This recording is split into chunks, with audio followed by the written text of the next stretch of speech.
Olá pessoal, vamos dar continuidade então nesses vídeos falando sobre os indicadores de rentabilidade e sempre tentando entender como eles são impactados na gestão empresarial.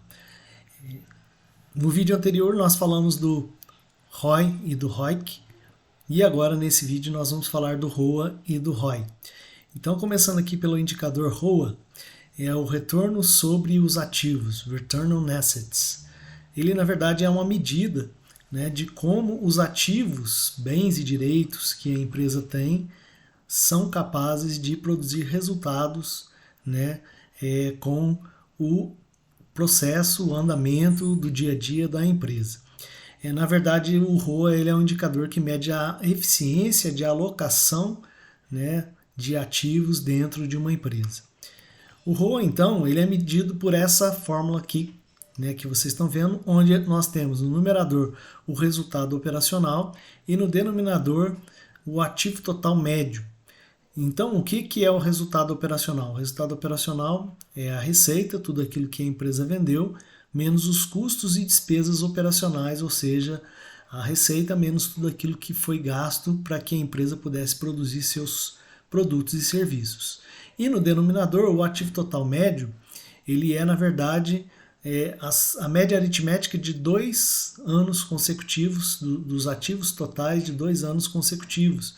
E isso é feito dessa forma porque, na verdade, ao longo do ano, de um ano, a empresa pode ir adquirindo novos ativos e aí então a estimativa de rentabilidade sobre o ativo fica melhor se a gente fizer pela média e não somente pelo resultado, por exemplo, do fim do ano.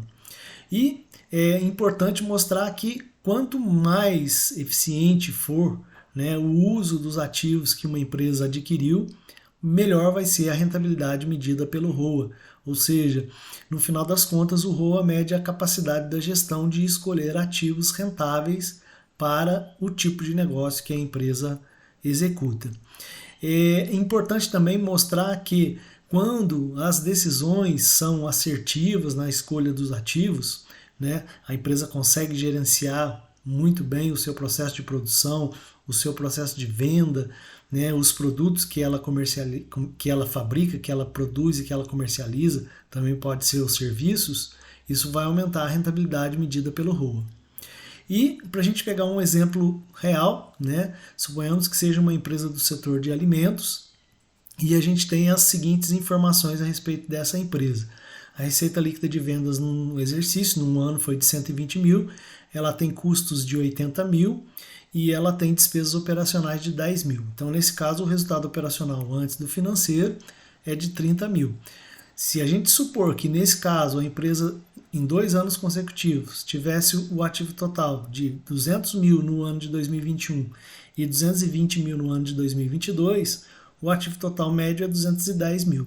Então, aplicando esses valores na fórmula do ROA, nós vamos ter então essa rentabilidade sobre o ativo de 14,3%. E claro, se a gestão da empresa adotar medidas que aumente a eficiência de uso, se esses ativos conseguem produzir melhores resultados, ou se a empresa substituir por ativos mais rentáveis, é claro que o ROA pode aumentar de um ano para o outro, e claro que isso é benefício para a empresa, porque vai aumentar os resultados que ela vai colher. O outro indicador importante é o ROI, que é o retorno sobre o patrimônio líquido, no inglês Return on Equity. Na verdade, mede então a rentabilidade do capital próprio aplicado pela gestão na empresa. Como fazer para calcular o ROI? Então a gente tem aqui uma fórmula diferente das anteriores. Nós temos o lucro líquido dividido pelo patrimônio líquido, normalmente o patrimônio líquido médio.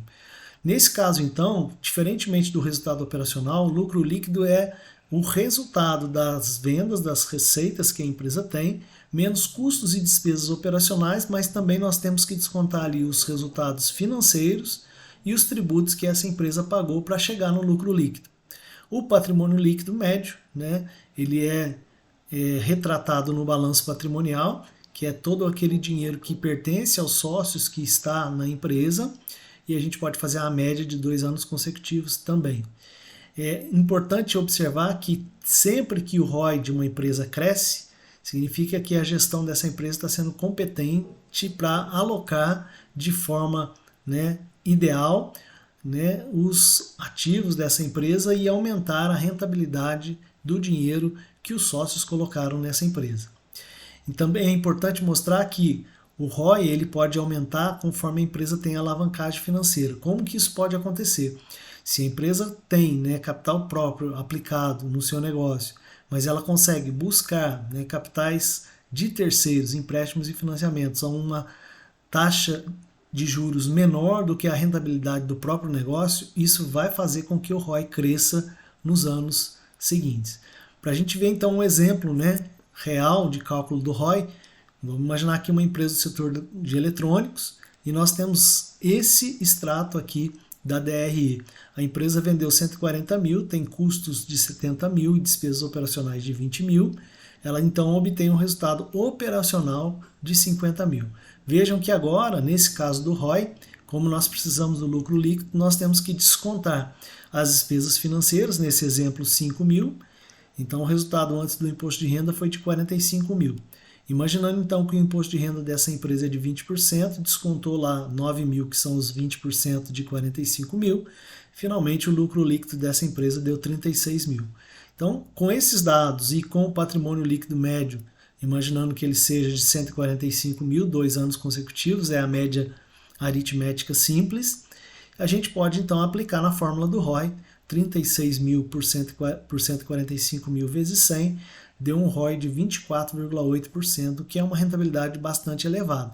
Essa rentabilidade, então, ela tem que ser comparada da mesma forma que os outros indicadores, né, com outros indicadores do setor onde essa empresa está, né, ou da própria economia, como, por exemplo, a taxa Selic, como, por exemplo, indicadores de bolsa de valores ou outros indicadores para mostrar que, para o acionista dessa empresa, valeu a pena ter aplicado seu capital, seu dinheiro na própria empresa.